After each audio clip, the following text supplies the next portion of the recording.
अस्सलाम वालेकुम नाज़रीन, उम्मीद है आप खैरियत से होंगे। अल्लाह ताला हम सब को अपने ज़ुबान में रखे और हमें हर तरह की बीमारी से महफूज रखे। नाज़रीन, मेरे इस चैनल को सब्सक्राइब कर लें और बेल आइकन का बटन दबा लें ताकि मेरा और आपका राब्ता बहाल रहे। आज की इस वीडियो में हम बात करेंगे इस प्रॉब्लम की जो कि एक बहुत ही तकलीफ़ देती है और सोशली मरीज़ को बहुत डिस्टर्ब करती है। यानी कई दफ़ा ऐसा होता है कि जब मरीज़ आम हालत में बैठा होता है तो उसकी मक्कत से कुछ मवाद रिश्ता रहता है जिसको कैटार ऑफ रेक्टम या रेक्टल डिस्चार्ज कहते हैं। तो ये क्यों होता है और इसका इलाज किस तरह किया जाता है, ये सारी चीज़ें हम इस वीडियो में डिस्कस करेंगे। तो होता ये है कि मक्कत से ये जो मवाद खारिज होता है ये बलगमी टाइप होता है या पस वगैरह के ऊपर मुनसर होता है कि या तो ये बलगम सी होती है, म्यूकस होती है या पस होती है। क्योंकि रेक्टम जो है ये बड़ी आंत यानी कलोन के आखिरी हिस्से को हम कहते हैं, तो इसके अंदर आके पखाना जो है वो जमा होता है।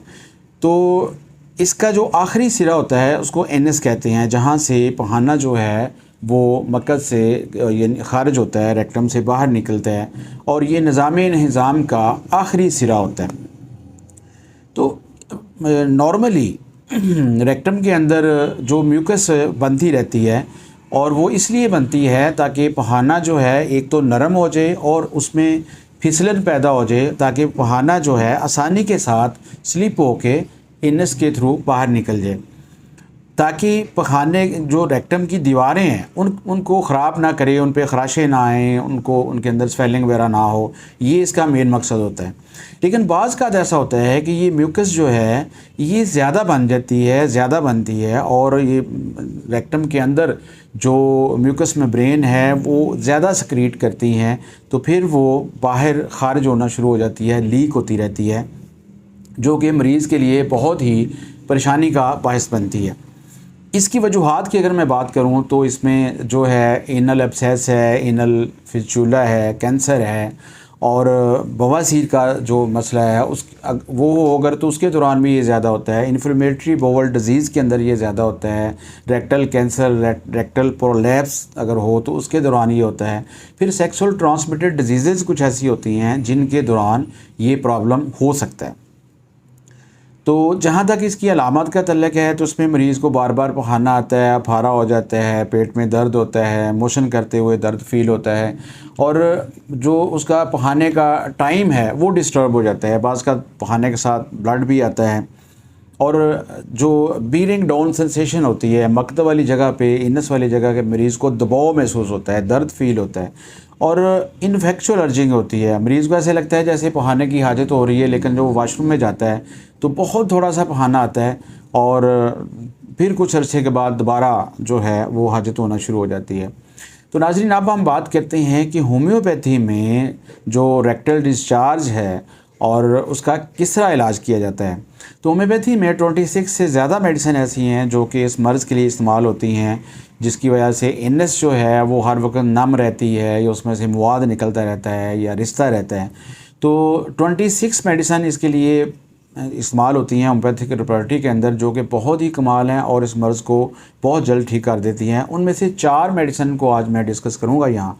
तो सबसे पहले नंबर पर जो मेडिसिन आ रही है उसको हम कहते हैं मर्क्यूरस कार। मर्क्यूरस कार जो है ये बलगमी झिल्लियों पे इसका नुमायाँ असर है। मरीज़ जब पखाना करता है तो उसको दर्द होता है और उस पखाने के साथ जो है वो बलगम खारिज होती है। बाज़ कात ये बलगम जो है ये लम्फी होती है, डेलों की शक्ल में खारिज होती है, पखाने के साथ दर्द होता है, बार बार मरीज़ को हाजत होती है और इनस हर वक्त तर रहती है। यानी मरीज़ को हवा भी अगर खारिज हुई है तो ऐसे लगता है जैसे कुछ लीक हो गया। और इस दुआ के अंदर जो ख़ास बात है वो ये है कि ये जो म्यूकस डिस्चार्ज होती है ये तेज़ाबी होती है, तो मक्कत के किनारों को ये ज़ख्मी कर देती है, छील देती है।